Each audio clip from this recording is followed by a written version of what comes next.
Hello students, welcome back to our Empower class channel. And today we will start second chapter of class 9 science is matter around us pure. Basically, in first chapter we have studied that what is matter, what are the states of matter, and how can we change the states of matter. What are the properties of matters and what are the properties of particles of matter. And also we have studied what is latent heat of fusion and how can we calculate degree Celsius into Kelvin, that all. Now we will study that what is matter basically, and how many types of substances are there, means pure substance, impure substance means mixture. Okay, what is mixture, what is solution, what is a colloidal solution, concentration of solution is solute plus solvent. These all things we will study in this chapter. Okay, so now let's start. So first we have, is matter around us pure? This is the name of the chapter. It's mean जो भी हमारे आसपास है, जो भी चीजें मतलब जो भी मैटर है हमारे पास, क्या वो प्योर है कि नहीं है? पहला क्वेश्चन तो ये राइज होता है। ठीक है, तो अगर मैं बात करूं तो कोई भी मैटर क्यों ना हो वो प्योर नहीं होता है। जनरली कुछ ना कुछ उसमें मिक्स होते ही रहते हैं, कुछ ना कुछ उसमें चीजें मिक्स होगी ही होगी। ठीक है ना, तो मैटर को प्योरिटी के बेस पे कौन सा प्योर है कौन सा इम्प्योर है, उसमें दो टाइप्स में क्लासिफाई है। एक तो प्योर सब्सटेंस होते हैं हमारे, और दूसरा है हमारा इम्प्योर सब्सटेंस। ठीक है, इम्प्योर सब्सटेंस को बेसिकली हम लोग मिक्सचर बोलते हैं, क्योंकि वो दो या दो से ज्यादा चीजों को क्या होता है, मिक्सचर होता है। अब प्योर सब्सटेंस हमारे टू टाइप्स के होते हैं, एक होता है हमारा एलिमेंट, दूसरा होता है कंपाउंड। ठीक है, प्योर सब्सटेंस हमारे कितने टाइप के होते हैं, टू टाइप्स के, एक होता है एलिमेंट और दूसरा होता है compound. Impure substance basically means mixture जो होता है वो होता है टू टाइप्स का, एक होता है होमोजीनियस मिक्सचर और एक होता है हेटेरोजीनियस मिक्सचर। ठीक है, होमोजीनियस मिक्सचर और हेटेरोजीनियस मिक्सचर क्या होता है? देखो, होमोजीनियस मिक्सचर एक यूनिफॉर्म टाइप मिक्सचर होता है, मतलब जिसमें आप कोई भी दो या दो से ज्यादा चीजें जब आप मिक्स भी करोगे ना, तो आप ये नहीं कर, मतलब बाय फिजिकल मेथड आप उसको जल्दी सेपरेट नहीं कर पाओगे। लेकिन हेटेरोजेनियस मिक्सचर क्या होता है कि जिसे आप मिक्स भी कर ले रहे हो लेकिन उसे आप फिजिकली क्या कर सकते हो, फिजिकल मेथड से क्या कर सकते हो, सेपरेट कर सकते हो। ओके, तो आगे प्योर सब्सटेंस हमारे दो चीजों में क्लासिफाई है, एक है एलिमेंट, दूसरा है कंपाउंड। एलिमेंट में आता है मेटल्स, नॉन मेटल्स और तीसरा होता है मेटेलॉइड। ठीक है, देखो बच्चों को तो पता है कि भाई सर मेटल तो हमें पता है, नॉन मेटल भी पता है, मेटलॉइड क्या होता है? मेटलॉइड वो होते हैं जो बेसिकली ना ही पूरी तरह मेटल होते हैं और ना ही पूरी तरह नॉन मेटल होते हैं, उनके बीच की जो भी प्रॉपर्टीज बचती है वो हमारे क्या कहलाते हैं, मेटलॉइड कहलाते हैं। अभी प्योर सब्सटेंस देखो, जैसे केमिकल एलिमेंट्स, टेन हो गया, सल्फर, डायमंड, जो सिंगल है वो हमारे एलिमेंट्स होते हैं। कंपाउंड बेसिकली जैसे शुगर हो गया, वाटर, तो वाटर कैसे बनता है, H2O, हाइड्रोजन और ऑक्सीजन दोनों को मिला के हम लोग बना रहे हैं वाटर। ठीक है, बेकिंग सोडा हो गया, मतलब दो या दो से ज्यादा एलिमेंट्स को अगर आप मिक्स करके जो चीज बना रहे हो वो हमारा कंपाउंड होता है। ठीक है, देखो मैं बोल रहा हूँ प्योर सब्सटेंस, जो वाटर बन रहा है ना वो हमारा प्योर ही है एक टाइप का, भले उसमें दो एलिमेंट्स मिल रहे हो, और जो एलिमेंट्स है वो भी तो प्योर ही है ना, उसमें अलग से तो कोई और चीज आके मिल नहीं रही है। ठीक है, तो उन दो प्योर सब्सटेंस को आप मिला के जो चीज बना रहे हो वो हमारा कंपाउंड है, इसलिए वो हमारा प्योर सब्सटेंस के अंदर आता है। और जो होमोजेनियस और हेटेरोजेनियस है वो दो अलग अलग ही सब्सटेंस है। ओके, अभी क्रिस्टल की फॉर्म की बात करें तो सॉल्ट हो गया, प्रोटीन क्रिस्टल्स हो गए, फिर हो गया हमारा कॉपर सल्फेट क्रिस्टल। अब यहाँ पे a pure substance is a homogeneous mixture, homogeneous material with definite invariable chemical composition and physical and chemical properties।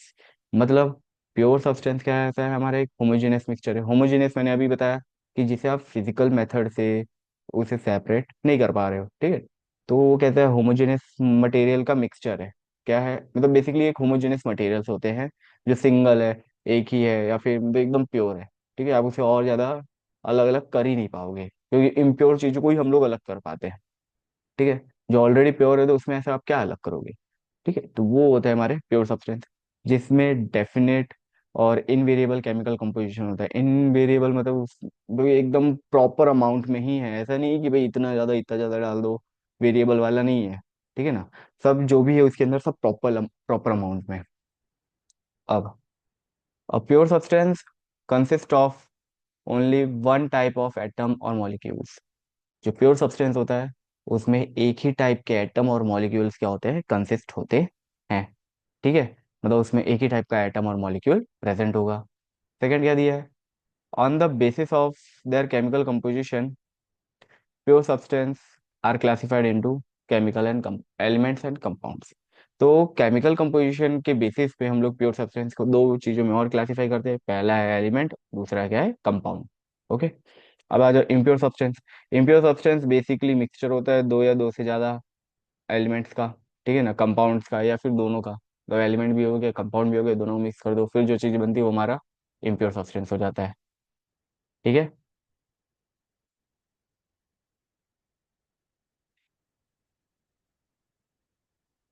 और जनरली उनके जो कंपोजिशंस होते हैं वो एकदम डिफरेंट होते हैं, अलग अलग प्रॉपर्टीज, अलग अलग प्रॉपर्टीज आपको देखने को मिलता है उसमें, ठीक है। अभी आ जाता है पहला question, what is a mixture. अभी मिक्सचर क्या होता है। अब मिक्सचर बेसिकली दो रैंडम, कोई भी एक सब्सटेंस है, ठीक है, दो अलग अलग सब्सटेंस हो गए, मैं उन्हें मिक्स कर रहा हूँ, वो हमारा मिक्सचर होता है। लेकिन वो दोनों का जो भी अमाउंट मैं ले रहा हूँ ना, वो एकदम रैंडम है, रैंडम प्रोपोर्शन, मतलब कोई फिक्स्ड प्रोपोर्शन है ही नहीं, कोई फिक्स्ड प्रोपोर्शन है ही नहीं। जैसे इसका सबसे अच्छा एग्जांपल आपको यहाँ देखने को मिलेगा, लेमन जूस। लेमन जूस, ये बताओ घर पे नींबू पानी तो बनता ही होगा सबके, है ना। अब मम्मा अगर आपके बना रहे हैं, अभी दो या तीन लोग हैं, तो उसके लिए कितना नींबू यूज होगा, एक नींबू, ज्यादा से ज्यादा एक नींबू, ठीक है। और 4 या 5 स्पून ऑफ शुगर, ओके। और वाटर कम से कम इतनी बड़ी जो ग्लासेस होते हैं, और या फिर घर पे हम लोग हिंदी में बोलते हैं ना लोटा, ठीक है ना, तो वो, तो बेसिकली उसका यूज करेंगे। अब वहीं पे अगर पर्सन्स क्या हो जाए, इंक्रीज हो जाए 10 20, तो ज्यादा अमाउंट में वाटर चाहिए, जो भी लेमन है वो हमको ज्यादा चाहिए होगा। शुगर जो है वो अभी 4 5 स्पून यूज हो रहे थे, उसमें ज्यादा यूज होगी, हाँ या ना, ठीक है ना। तो वैसे ही, तो वहां पे ऐसा फिक्स नहीं है कि नहीं भाई अगर 10 लोग होंगे तो भी आपको इतना ही लेमन डालना पड़ेगा, इतना ही शुगर डालना पड़ेगा, ऐसा कुछ भी फिक्स नहीं है।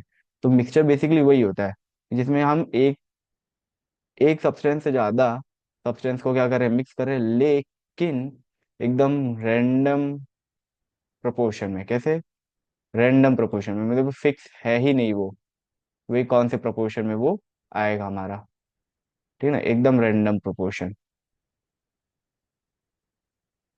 फिक्स नहीं है कि भाई हाँ इसी प्रोपोर्शन में वो बनेगा, ठीक है। अब आगे, mixture are constituted by more than one kind of pure form of matter known as substance. तो बेसिकली जो मिक्सचर होता है वो एक टाइप, एक प्योर काइंड से ज्यादा, मतलब बेसिकली दो तीन प्योर अलग अलग सब्सटेंसेस होते हैं, दो तीन ज्यादा प्योर कंपोनेंट्स होते हैं जिन्हें आप मिक्स करके मिक्सचर बनाते हैं, और उन कंपोनेंट्स को, उन चीजों को हम लोग बेसिकली सब्सटेंस बोलते हैं। A substance cannot be separated into other kinds of matter by any physical process। तो वही बताया गया कि जो सब्सटेंस है चाहे कोई भी फिजिकल प्रोसेस आप लगाओ वो सेपरेट नहीं होता है किसी भी काइंड ऑफ मैटर में, ओके। जैसे देखो, dissolved sodium chloride can be separated from water bye physical process of evaporation, however sodium chloride itself is a substance and can not be separated by physical process into its chemical constituent. मतलब यहाँ पे एक बताया गया example, जैसे dissolved sodium chloride, sodium chloride तो आपको पता ही होगा, NaCl, यानी सॉल्ट, ठीक है। उसको आप फिजिकल प्रोसेस, मतलब इवेपोरेशन एक फिजिकल प्रोसेस है, उसके थ्रू आप सेपरेट कर सकते हो। लेकिन अगर आप बात करो कि सोडियम क्लोराइड, डिजोल्व नहीं, एक्चुअल में एक सोडियम क्लोराइड, मतलब बेसिकली जो सॉल्ट है, उसको आप अगर सेपरेट करने जाओगे, मतलब जो एक सोडियम क्लोराइड एक सब्सटेंस ही है, वाटर एक अलग सब्सटेंस है, वाटर अलग सब्सटेंस है, सोडियम क्लोराइड अलग सब्सटेंस है, ठीक है ना। अब मैं सोडियम क्लोराइड की बात कर रहा हूँ, डिजोल्व वाले नहीं, सिर्फ सोडियम क्लोराइड। तो सोडियम क्लोराइड जो है हमारा, ठीक है, उसे आप केमिकल, मतलब कोई भी फिजिकल प्रोसेस से आप उसको अलग ही नहीं कर सकते, उसके लिए केमिकल प्रोसेस ही चाहिए होती है। जैसे अगर वाटर है तो वाटर में हमको H+ और OH- अगर अलग करना है तो हमें इलेक्ट्रोलाइसिस करानी पड़ती है, ठीक है। और भी जैसे कोई भी अपना वो आयरन नेल और कॉपर सल्फेट सॉल्यूशन, ठीक है ना, वहां पे भी केमिकल रिएक्शन ही टेक प्लेस होती है ना। देखा, तो मतलब बेसिकली एक जो सिंपल सब्सटेंस होता है ना, कोई भी सब्सटेंस हो गया, अगर आप चाह रहे हो कि वो सेपरेट हो तो वो फिजिकल प्रॉपर्टीज, फिजिकल प्रोसेस है तो सेपरेट होगा ही नहीं, उसमें केमिकली कुछ ना कुछ करना पड़ेगा। ओके, आगे।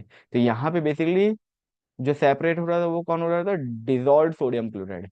लेकिन हम अभी किसकी बात कर रहे थे, सोडियम क्लोराइड, जो कि इटसेल्फ एक सब्सटेंस है और उसको आप अलग कर ही नहीं सकते, फिजिकल प्रोसेस से आप उसको अलग नहीं कर सकते हो, ठीक है ना।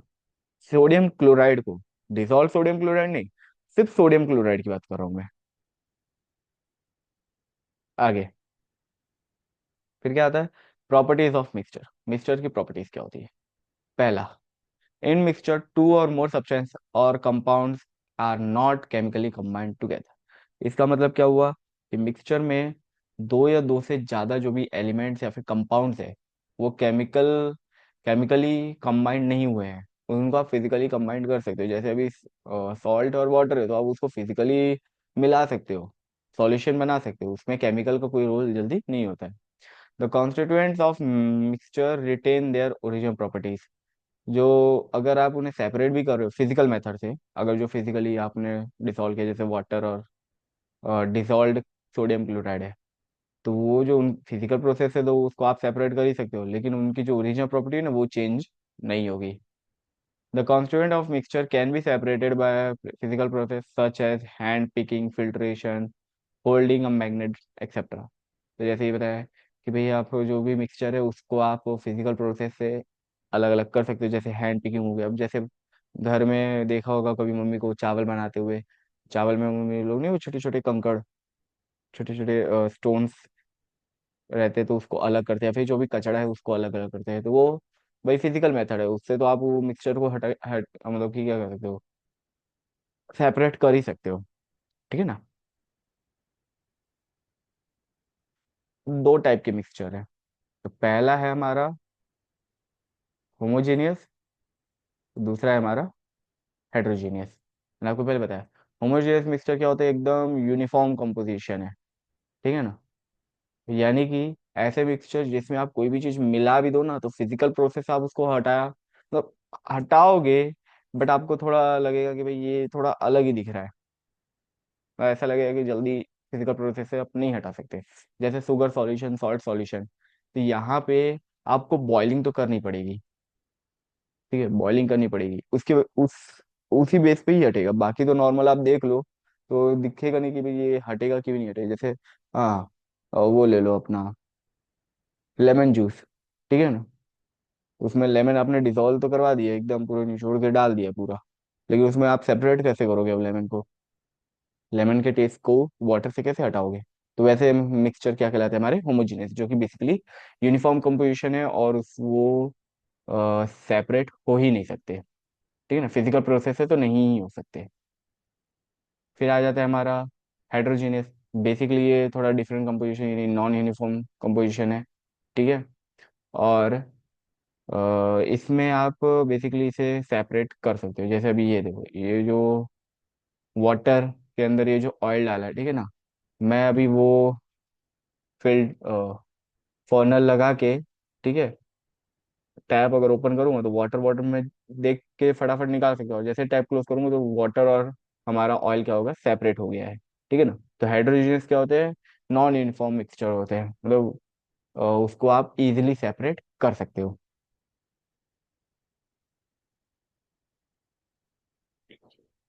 फिर आ जाता है सॉल्यूशन।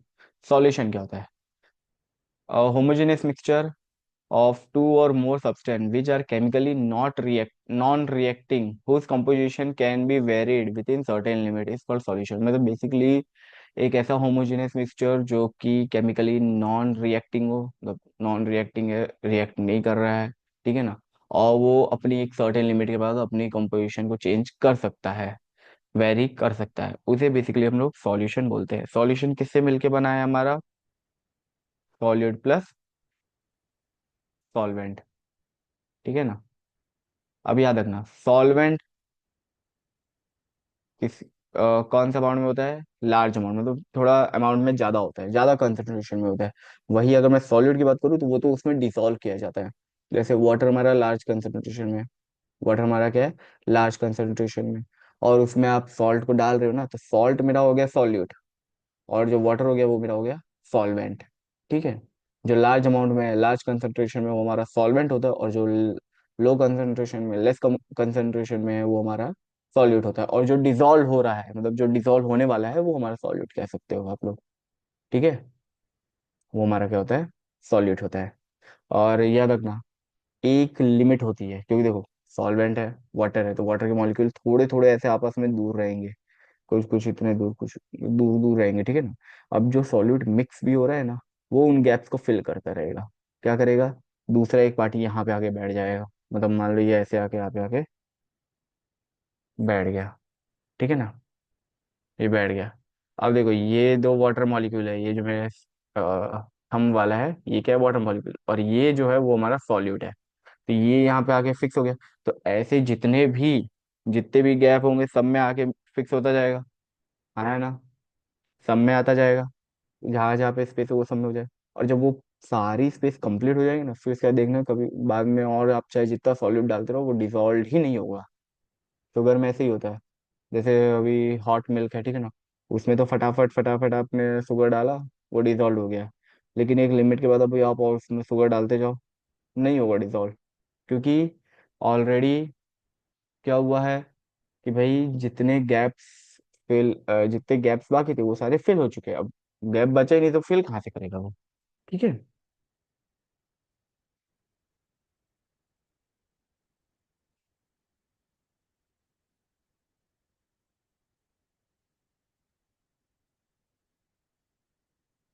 अब देखो कंसंट्रेशन ऑफ सॉल्यूशन निकालना है, तो कैसे निकलेगा। तो पहला तो अमाउंट ऑफ सॉल्यूशन, भाई सॉल्यूशन का कितना अमाउंट है वो नीचे लिख दो। ठीक है। और उसमें कितना अमाउंट ऑफ सॉल्यूट डिसॉल्व हो रहा है, जैसे 100 ग्राम ऑफ सॉल्यूशन है, उसमें 30 ग्राम ऑफ सॉल्यूट डाल रहे हो, तो 30/100। या फिर 70 ग्राम ऑफ हमारा सॉल्वेंट है, ठीक है, उसमें से 30 ग्राम आप सॉल्यूट डाल रहे हो, तो 30/70, ये नीचे वाला। ठीक है ना, तो यहाँ से आप कंसंट्रेशन ऑफ सॉल्यूशन निकाल सकते हो। और हम लोग अगर सॉल्यूशन की बात करें, इधर आपको दिए है कि नहीं दिए, हाँ ये देखो, methods of expressing the concentration of solution. Solution निकालने के लिए हम लोग और कौन कौन सा मेथड है, पहला है मास बाय मास, यानी जो भी सॉल्यूशन का मास है वो आ जाएगा नीचे, ठीक है, जो सॉलिड का मास है वो हो जाएगा ऊपर, मल्टीप्लाई बाय 100, जैसे भी मैंने बताया, 30/100, 100 से 100 मल्टीप्लाई तो बचा 30%। यानी मास बाय मास में कितना परसेंट, क्या परसेंटेज है, कंसंट्रेशन क्या है सॉल्यूशन की, वो है 30%। ठीक है ना। मास बाय वॉल्यूम में क्या होता है, मास ऑफ सॉल्यूशन नीचे और मास ऑफ सॉल्यूट ऊपर। ठीक है, मल्टीप्लाई बाय 100।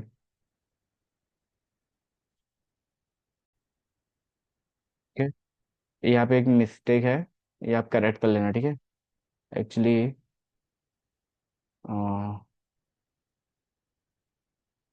एक मिनट, अभी ठीक है,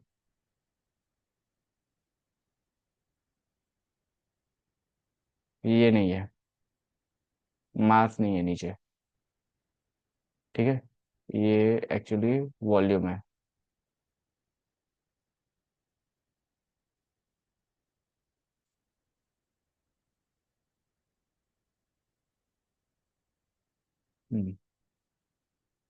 ठीक है, ये mass of solid upon volume of solution है एक्चुअली में। ठीक है। अब आगे, अब आता है सैचुरेटेड सॉल्यूशन क्या होता है, और unsaturated solution. Unsaturated solution, a solution in which more solute can not be dissolve, जैसे मैंने अभी बताया कि जब सारे गैप्स फिल हो गए, ठीक है, तब वो बन जाता है सैचुरेटेड सॉल्यूशन। क्या बन जाता है, सैचुरेटेड सॉल्यूशन, मतलब जिसमें अब आप और जितना चाहे सॉल्यूट डालते जाओ वो डिसॉल्व नहीं ही होगा, वो अलाउ ही नहीं करेगा, जो सॉल्वेंट वो अलाउ नहीं करेगा कि भाई अब तुम आके डिसॉल्व हो मेरे में, बस मेरी क्षमता पूरी हो गई, मैं जितना डिसॉल्व कर सकता था उतना पढ़ कर लिया। जैसे होते हैं ना बच्चे, भाई मैं जितना पढ़ सकता था उतना पढ़ लिया, अब उसके आगे मेरी क्षमता नहीं है, बस वही वाला केस। ठीक है ना, तो वो हो जाता है सैचुरेटेड सॉल्यूशन। अनसैचुरेटेड सॉल्यूशन क्या होता है, a solution in which more quantity of solute can be dissolved without rising its temperature is called unsaturated solution। यानी कि यहाँ पे बोला गया है जित अनसैचुरेटेड सॉल्यूशन कैसा होता है, जिसमें टेम्परेचर आप जितना ज्यादा बढ़ाते जाओगे ना, आप और ज्यादा सॉल्यूट उसमें डिसॉल्व करते जाओगे। ठीक है। आप चाहे दूध को जितना ज्यादा उबालते जाओगे, उबालते जाओगे, उबालते जाओगे, और चीनी डालते जाओ, डालते जाओ, डालते जाओ, वो उतना ज्यादा उसको डिसॉल्व करता जाएगा, क्योंकि क्या होगा, पार्टिकल्स बहुत दूर दूर भागेंगे, तो लार्ज स्पेस होगी। ठीक है ना। तो वो, ठीक है। फिर आता है सॉल्युबिलिटी। सॉल्युबिलिटी क्या होता है? The maximum amount of solute which can be dissolve in 100 gram of solvent to be specified temperature is known as solubility of that solute in the solvent at that temperature। यानी एक particular temperature पे 100 gram of solvent में जितना भी amount of solute dissolve हो रहा है, वो सॉल्यूट का क्या कहलाती है? सॉल्युबिलिटी कहलाती है। मतलब टेम्परेचर आप चेंज नहीं किए हो, टेम्परेचर फिक्स है। टेम्परेचर क्या कर दिए हो? फिक्स, कि भाई हाँ, इस टेम्परेचर से ज्यादा का नहीं करना है अपने को, ये टेम्परेचर ही रखना है। ठीक है। और साथ में जो भी सॉल्यूट है, कि भाई 100 ग्राम ऑफ सॉल्वेंट है, उसमें आप उसी पर्टिकुलर टेम्परेचर पे जितना भी सॉल्यूट आप डाल सकते हो, जितना मैक्सिमम अमाउंट ऑफ सॉल्यूट आप डाल सकते हो, वो उस सॉल्यूट की क्या कहला जाती है? सॉल्युबिलिटी कहला जाती है। क्या कहला जाती है? सॉल्युबिलिटी। ओके। कि 100 ग्राम ऑफ सॉल्वेंट है आपके पास, और उसमें आप जितना भी पर्टिकुलर टेम्परेचर हो गया, और उसमें जितना चाहे जितना maximum amount amount of solute आप डालते जाओ, डालते जाओ, डालते जाओ, और वो मतलब जहां तक वो डिसॉल्व हो गया ना, तो वहां तक के लिए ही वो सॉलिड की क्या हो जाती है? वो सॉल्युबिलिटी, कि भाई हाँ, इतना सॉल्यूट यहाँ पे डिसॉल्व हो रहा है। अभी effect of temperature and pressure on solubility. अभी सॉल्युबिलिटी पे टेम्परेचर और प्रेशर का क्या इफेक्ट होता है? तो सबसे पहला क्या दिया है? The solubility of solid in liquid usually increases on increasing the temperature and decreases on decreasing the temperature। Basically solid को आप लिक्विड में मिक्स कर रहे हो, ठीक है, डाल रहे हो, तो सॉलिड की जो सॉल्युबिलिटी है वो इंक्रीज होगी जितना ज्यादा आप टेम्परेचर इंक्रीज करते जाओगे। मैंने अभी बताया, जैसे टेम्परेचर इंक्रीज होगा ना, पार्टिकल्स एक दूसरे से दूर भागेंगे, तो स्पेस ज्यादा हो जाएगा। तो जितना ज्यादा आप टेम्परेचर इंक्रीज करोगे, उतनी ज्यादा सॉल्युबिलिटी भी क्या होगी? इंक्रीज होगी। लेकिन आप जितना ज्यादा टेम्परेचर डिक्रीज करोगे, उतनी सॉल्युबिलिटी क्या होगी? डिक्रीज होगी। जैसे देख लो, हॉट मिल्क में ज्यादा शुगर क्या होता है? डिसॉल्व हो सकता है। लेकिन वहीं पे अगर आप कोल्ड मिल्क ले लो, तो वहां पे उतना ज्यादा शुगर डिसॉल्व नहीं होता है। फिर आगे क्या दिया है? The solubility of solid in liquid remains unaffected bye changes in pressure. मतलब जो सॉलिड की सॉलिबिलिटी है लिक्विड पे, वो उस पर कोई इफेक्ट नहीं होता, भले आप चाहे जैसा प्रेशर कर दो, चाहे जो प्रेशर चेंज कर दो, कुछ इफेक्ट नहीं पड़ेगा। solubility of gas in liquid usually decreases on increasing the temperature and increasing on decreasing the temperature। यानी आप जितना ज्यादा टेम्परेचर इंक्रीज करोगे ना, गैस उतना कम सॉल्युबल होगा। ठीक है, लिक्विड में।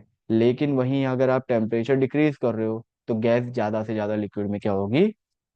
मतलब अच्छे से डिसॉल्व होगी। ठीक है ना। उस उतने ही उसकी सॉल्युबिलिटी इंक्रीज होगी। फिर क्या है? The solubility of gases in liquid increases on increasing the pressure and decreases on decreasing the pressure। तो यहाँ पे प्रेशर में, हाँ, गैस में चेंज आ रहा है, सॉलिड में कोई भी चेंज नहीं होगा। चाहे चाहे जो प्रेशर आप लगा दो, सॉलिड में कोई चेंज नहीं होने वाला। प्रेशर से उसको कुछ फर्क नहीं पड़ता। ठीक है ना। टेम्परेचर से फर्क पड़ेगा, अगर टेम्परेचर ज्यादा है तो ज्यादा सॉलिड डिसॉल्व होगा, टेम्परेचर कम है तो कम सॉलिड होगा, सॉलिड डिसॉल्व होगा। लेकिन अगर ज्यादा प्रेशर है या कम प्रेशर है, सॉलिड को एक रत्ती फर्क नहीं पड़ेगा।